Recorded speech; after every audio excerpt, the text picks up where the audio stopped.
Hi, welcome back to the channel, or welcome if it's your first time here.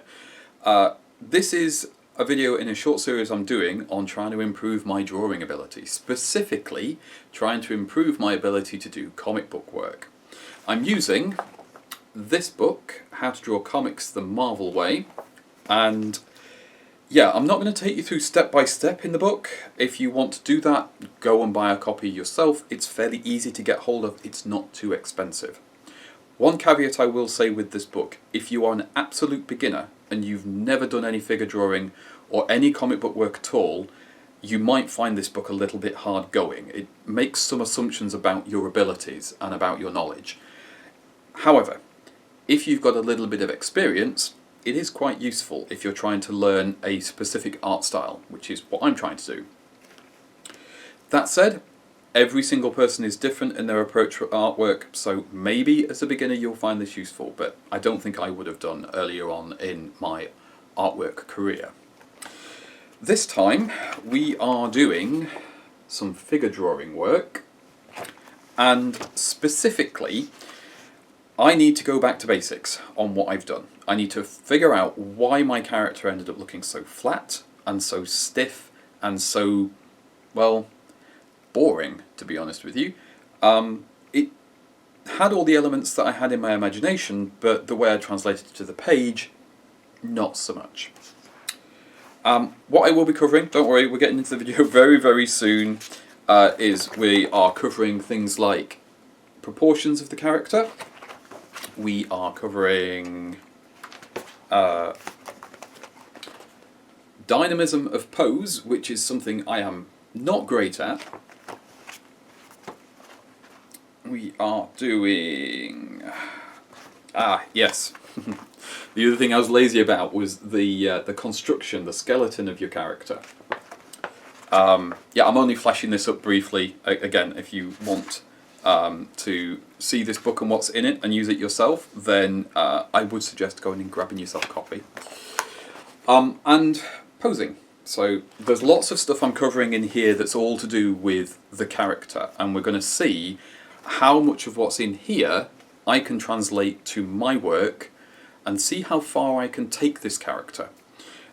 There is going to be more to learn. There is definitely some aspects that I'm not covering in this video, so if you want to see how far I go with this journey, it's best to subscribe. But I think we should just get into it so you can see what's going to happen with the character. We're going to start off with a skeleton, which I didn't do last time, and this will set my proportions. I'm using the artwork from last time to instruct me on what pose I want. That's going to help me a little bit because now I know what I'm drawing. I'm not having to resketch and resketch. I'm exaggerating all of the motion within this pose. So he's not just stood flexing, he's puffing his chest out, he's arching his back. The legs are more spread. And then we look at proportions. So each of these boxes represents one head, and his height is 7 heads. That's kind of normal. That's how you would normally draw a person. But in comic books, it should be 8 3/4 heads. So I've shrunk that head down to sort of pull the proportions in. But we need to play about a little bit with the overall proportions of the character, because you can't just make the head smaller.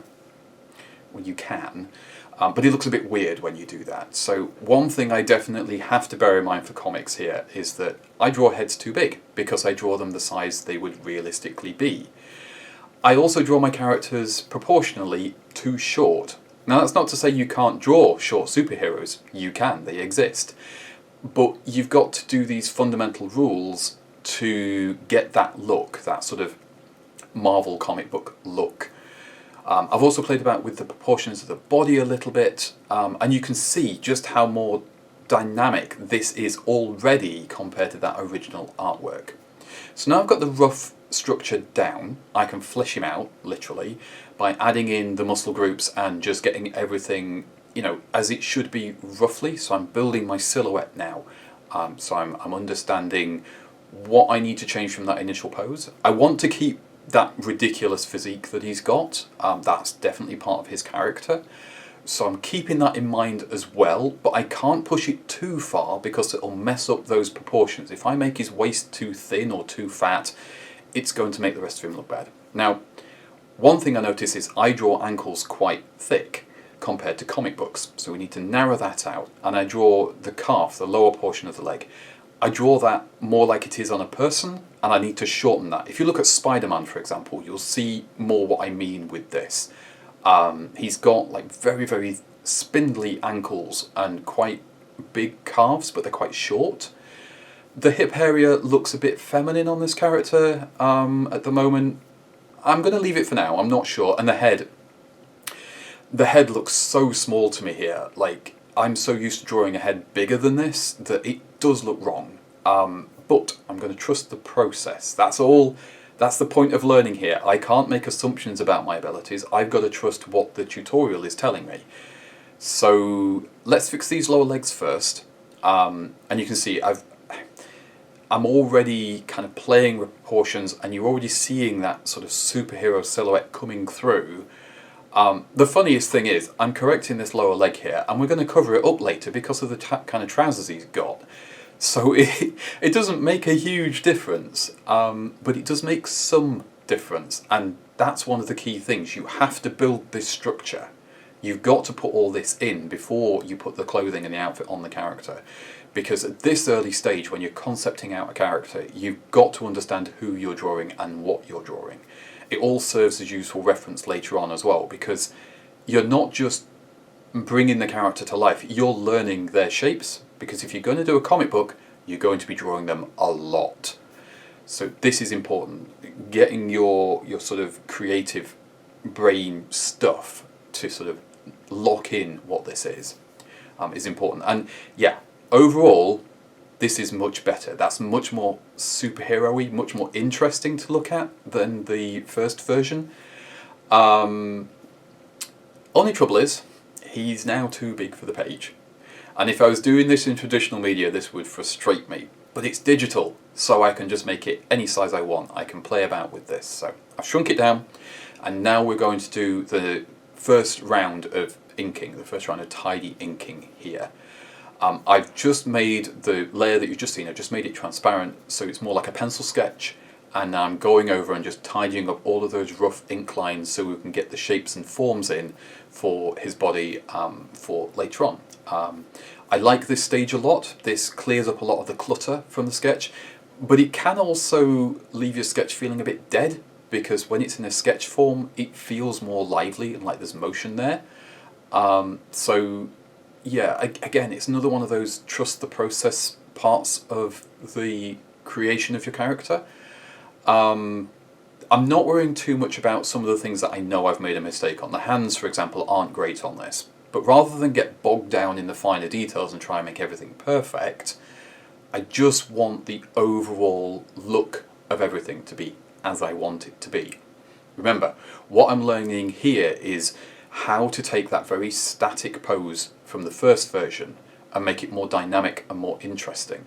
And along the way, we'll pick up more skills and more knowledge as we work through the process. So don't let perfectionism get in the way of learning. When I've done with this piece will probably get reworked again. I'll probably do another version, another iteration. Although I'm happy with his outfit, for example, I might change some elements of the outfit that aren't working once I've got everything together. So far that's not been the case, but we'll see. We'll see as this one goes along. Happy with the body. I don't have any problems there, but now we need to sort out the head. I'm going to have to do a video on heads and faces. I'm not great at human faces. You can kind of see it here.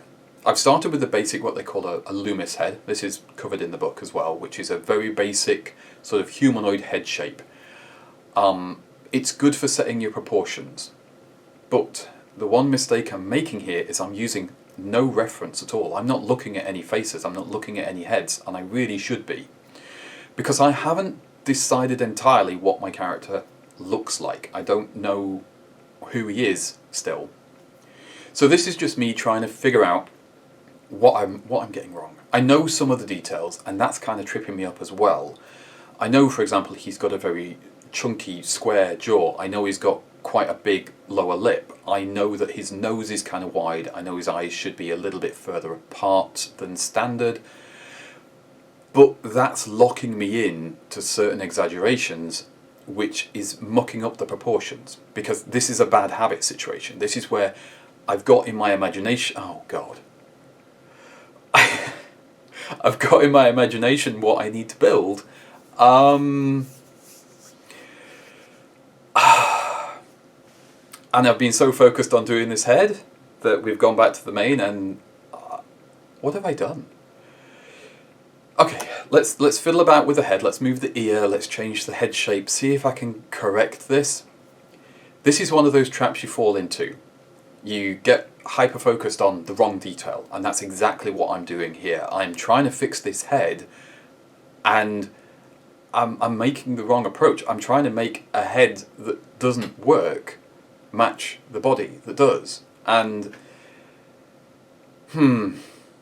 how do we fix this? Well, this is another advantage to your digital artwork. Again, if I've been doing traditional, maybe I would have caught this, but with digital, all I need to do is turn a layer back on.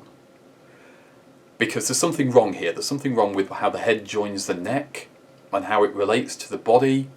And in the moment of me creating this, I can't see it. I literally can't see it. I've convinced myself that the head must be correct and I must just add a proportion off. So I'm rubbing out the neck, I'm rebuilding the neck, I'm piddling about with proportions, and it's not working. And that's why. This is our previous layer, and look at the shape of the head on the sketch versus the shape of the head that I've inked. It's completely wrong. So if you're finding that you're struggling with a part of a piece, if you can, go back a stage and have a look at what you've got sketched in. Have a look at what you planned. Because if you ignore your planning, you're going to give yourself a lot of work, which is exactly what I've done here. I've wasted all that time drawing that head, which I was struggling with, because it was the wrong head. So let's rebuild it. I've got my rough shape for how the head should be. I've got the X on it, which shows me the curve of the front centre, and then the line across where the eyes are. That should give me my rough proportions. Now, yeah, I've got a long way to go here. I do this weird thing. I mean, I can see it looking back at the video, where this area I push too far out, and the forehead I think too far back. And then to compensate, I tend to push the jaw forwards. So I end up with this very weird head shape that's not at all what I intend to have. And I'm trying to squash all the proportions into that. It's just not working. I'm not having a good head day with this piece. So you just have to persist. And this is where your reference is key. If I was looking at a face similar to what I'm trying to draw, I would have seen the proportions. I would have understood what I'm trying to draw. Another tactic I use is I get photographs and I trace over them digitally, because it helps me understand what shapes I'm aiming for. Because sometimes when you look at like a nose front on, the shape you think you're seeing isn't the actual shape. So if you trace over it a few times, you can practice what that shape should be, and that really helps you figure it out. Now, obviously when you're doing the art, you can't just trace everything, but it helps as part of the learning process, so don't rule out things like that. They can be very helpful. A similar technique is used with like backgrounds. If you're struggling with perspective on complicated shapes, building a 3D background in a 3D program can really help you with that. Anyway, I'm off topic. Here we are. That head looks much better. It's not perfect, but it's good enough for now, so it will do. It's not quite the expression I want, but I don't want to waste any more time on this. The head is not the point of this particular stage of the character and style development. So we'll give him some eyeballs, we'll get some expression in there, and I'm going to just tweak these legs. I want to correct the pose a little bit. He doesn't look quite grounded, so shift a foot here, move a limb there. Just minor tweaks to proportions to bring him more as I want him to look. I'm not worrying too much because obviously we're going to be putting some clothes on him soon. So there's not a huge amount of point correcting too many things here. Speaking of, I'm pretty happy with this now, so I'm going to turn this into a sketch layer again, sort of, so that I can start filling in those details that make him more than just a mannequin and turn him into whoever he is. Still don't have a name, still don't know what he does or anything. That's not really important yet. I have my first image, and this really helps. This speeds up the process immensely because I know now what he looks like. This is my reference, so I know how his hair should look. I know what accessories he's got. I know what clothing he's wearing. So the gloves, for example, I know how they're designed, and because of my experience with sewing, there's loads of that on the channel, so do go and have a look if you haven't. I know how clothes go together, so I know what their limitations are, even if I don't have a reference immediately to hand. So he wears a turtleneck, sleeveless top thing, which is rough cut just below the chest, crop top fashion. He also wears a sleeveless denim jacket. Again, sleeves are rough cut off, and in my head it's like an acid wash, very pale denim. And here's one of the things I didn't do last time. I drew the clothing on, just hung naturally, like it would be. So let's put some motion in. Let's make it look like he's flexing and he's moved into this pose, or he's moving out of this pose by adding that flair to the jacket. That makes a surprisingly large difference to how your character looks. I know roughly where the belt buckle wants to be. That's one of the important detail features on him, so I'll situate that first and then add in the waistband. And then it's just a case of sort of bulking out, because you've got to have the body underneath to understand where the clothing goes. So I know that the trousers he wears are fairly tight down to the knee. Again, this is a comic book thing. But they're not like skin tight, they're just snug, like stretched jeans. But below the knee, I know that they don't taper in, they stay roughly the same size as the thighs, so they're going to bunch up where they're tucked into his boots. But his boots aren't laced up fully, they're only laced up to like the bottom of the ankle, and then the rest is just kind of slouchy and floppy. That will come in handy later when I'm doing some more action scenes. So I'm quite happy with this. I'm happy with the fundamental sketch work here. He still looks like the same character, which is good. I was a bit worried that with the pose change and everything that might disappear, but we've kept that. So he still feels like the same character. Consistency is important, even if your style changes. I'm just going to go over everything again. There's a lot of this. When you're building a character like this, you sketch a layer and then you ink it. And then you sketch a layer and then you ink it, and you build up the layers as you go. So all I'm doing here is I'm tidying up that sketch work that we did. I'm putting in the creases for the fabric. I don't really think about it. Part of this is experience, and part of this is just you get a feel for where things should go and how things should look. So the more you do, the more natural it becomes. One thing I wanted to do with like the hem on the crop top, I wanted to be a bit more tattered. So I've made that a bit more jaggedy. The fluffy bits on the edge of the jacket sleeves, if you've ever torn denim, or you've seen like denim sleeves cut off, they have this sort of jaggedy fluffiness. But the gloves should be sort of new looking. So I want those to be very well fitted and basically following the lines of his hands, because I want that bit to look nice. A little bit of texture for the stubble on the head, for his haircut. And just tweaking the fluffiness of his big floofy curly hair that he's got. Make it a little less like a cloud as it was last time by making the texture finer and putting more of it in there. Now I'm just trying to figure out with the belt buckle, do I want the what's going to be pink element recessed in so it's like an enamelled insert, or do I want it more sort of like a flush finish? And the flush finish is going to be easier going forwards. Don't overcomplicate your character designs. You're going to have to draw them again and again. So simpler character designs, kind of, they're your friend. So like the belt, for example, it's just a big, thick, plain colour belt. I haven't even put belt loop holes in the belt itself, just left it plain. Maybe it's one of those belt buckles where you pull it and it just holds itself like those fabric belts. Just removing some of the sketch lines there, just so I can see a bit clearly what I'm doing. And now we put the trousers in. And if you want to figure out how fabric should be, get a t-shirt or anything really, a piece of fabric, tea towel, whatever, and just scrumple it about and watch how the fabric moves. And that will give you an idea of where things bunch and move about. Again, use that tracing technique. Take pictures of fabric, either your own photographs or ones that you found, and then trace over it so you can understand where those lines should be. And the more you do it, the more you'll start to understand how fabrics move and interact with one another.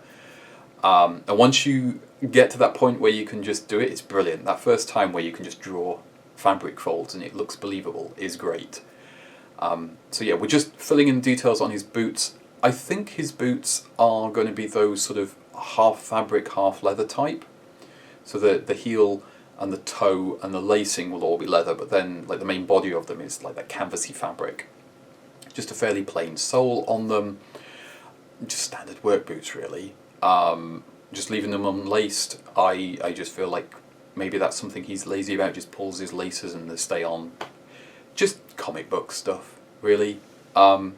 He's very, I don't know, he's very 90s coded in the fashion choices. We're not quite into the grunge era. We're still in the rave era with this guy, with the colours and the fabric choices and the cut of everything. You know, there's a lot of showing off, there's not a lot of hiding away. Maybe that's part of who he's going to be as a character later. I don't know. As I've been working on him, I've been getting some ideas for who he is, and I think he's going to be sort of maybe a bit like Johnny from Fantastic Four, that sort of cocky, arrogant attitude. Maybe he's not. Maybe he's going to be a gentle giant. I don't know. I have no idea yet. That's going to be a fun one later when we refine things a bit further. So there we go. That's our first round of inking done. He looks very flat at the moment, so I need to add some depth in here. But overall, I'm really happy with this. When I first kind of zoomed back and saw the character drawn like this from where I was before, I was genuinely shocked, because this is what I had in my head. This kind of pose and dynamism. And yeah, there's more I want to learn. I want to improve my inking. I want to tighten up these proportions a little bit. I want to get better at faces. But for a first step on the journey to turning him into a more like comic book character, this was genuinely surprising. I was amazed that I got this look this quickly. And it's all because of that book. It gave me the answers to the questions that I was asking and helped me move along with things. So what I'm doing with the inking is, again, it's difficult to tell you what I'm doing because I don't really think about it that much. I learned how to ink like this from looking at comic books and looking at black and white photography to try and understand where light and shadow actually falls on something without colour. And I find that very difficult to do. I find it very difficult to understand volume when it comes to lighting. But I am getting better with it with practice, and having the right sort of structure to begin with helps your character look more believable. So I've not really thought about where my light source is. I think it's kind of above him. So I feel like things like his chest isn't inked quite right. But again, I'm not worrying about it. This is something I'm going to do in a future video where we look more at inking and texture and how to improve that. So for now, I'm just going with what I know how to do. I'm trying not to experiment too much and just seeing how much the change to the underlying structure has made my inking look better without me trying to do anything new. So I'm just doing the inking as I normally would. And honestly, again, I'm quite surprised at how much better it looks than my other choices. I wish I was a bit more confident with putting a lot of black in, because I think if I was a bit more confident with the amount of ink I put on the page, I would get that more dramatic look I'm trying to get. Right now I'm a little bit cautious with where my inking goes. I am using a little bit of hatching here, which I don't normally do, but it just felt right for the shapes I'm working with. And then lots of little lines on the trousers just to give it that sense of wrinkling fabric and slouchiness that I'm aiming for. Again, not quite there, but close. A little bit of drop shadow on the boots, just to ground the whole character. That's surprisingly effective. I'm just going to futz with the face a bit. And this was a mistake as well. I'm not good enough at faces yet to be expecting my inking, lighting and shading to be doing much help here. It's almost there. I'm so close, but I need to put more effort in. Now, one channel I found recently was Sam Does Art, and he does critiques and shows you how to improve portraiture. I will stick a link down in the description below for him. And that showed me how to improve the hair by changing the silhouette, by just going outside of the lines a bit and using some finer lines to just give it that sort of fluffy look.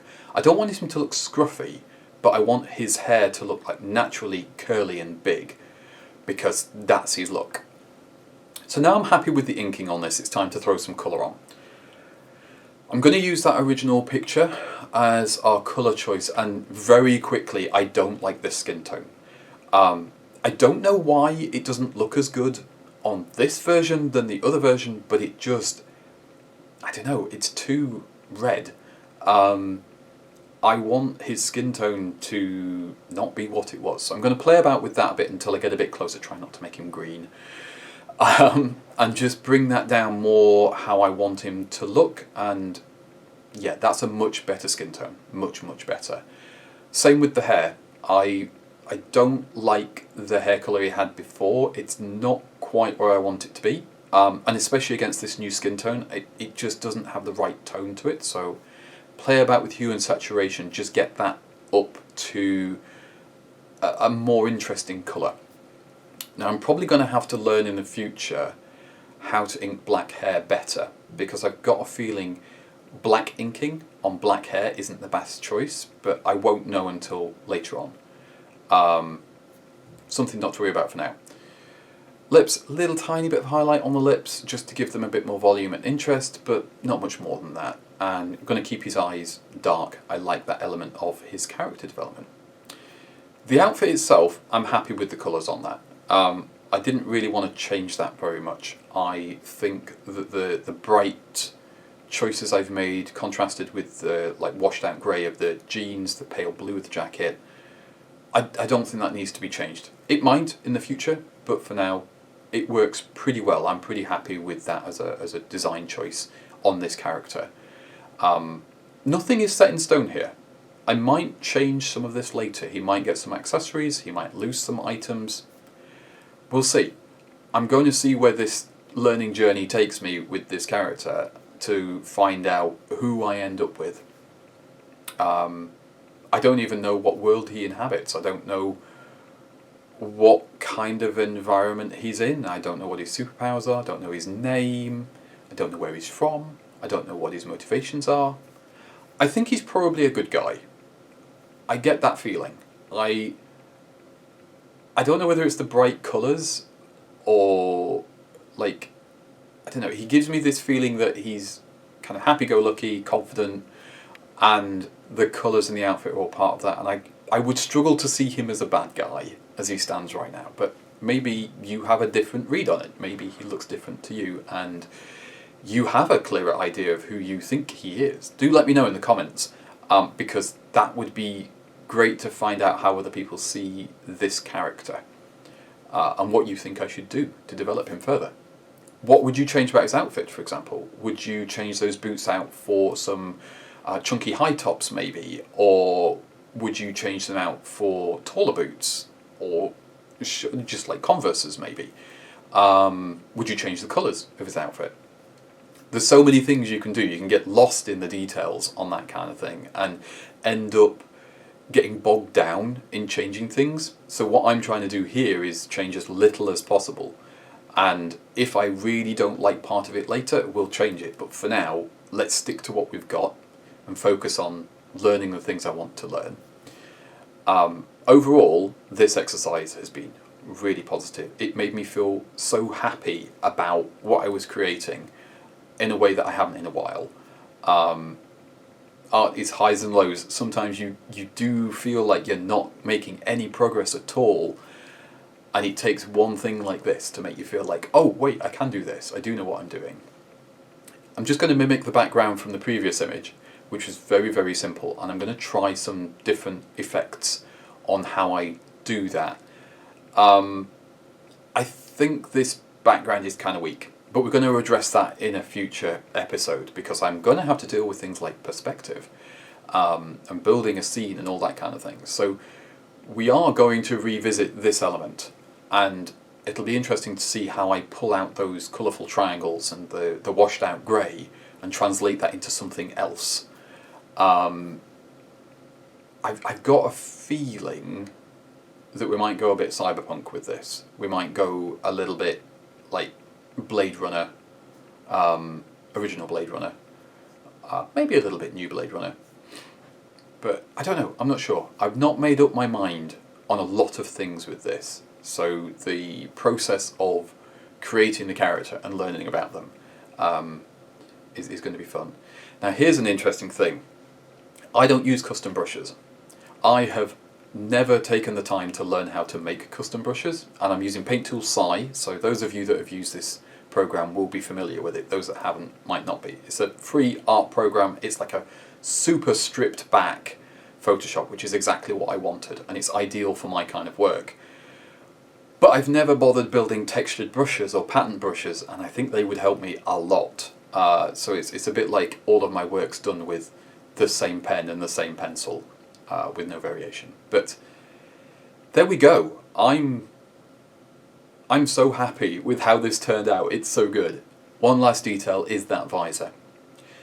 I've put on just a transparent white layer, just so I can see through it and put the visor on. This, in the last video I said he's got like this Jubilee vibe to him. There's two things that do it. It's the visor, because Jubilee has a very similar pink sort of perspex shades thing going on, and it's that bright yellow. That bright yellow is Jubilee's colour.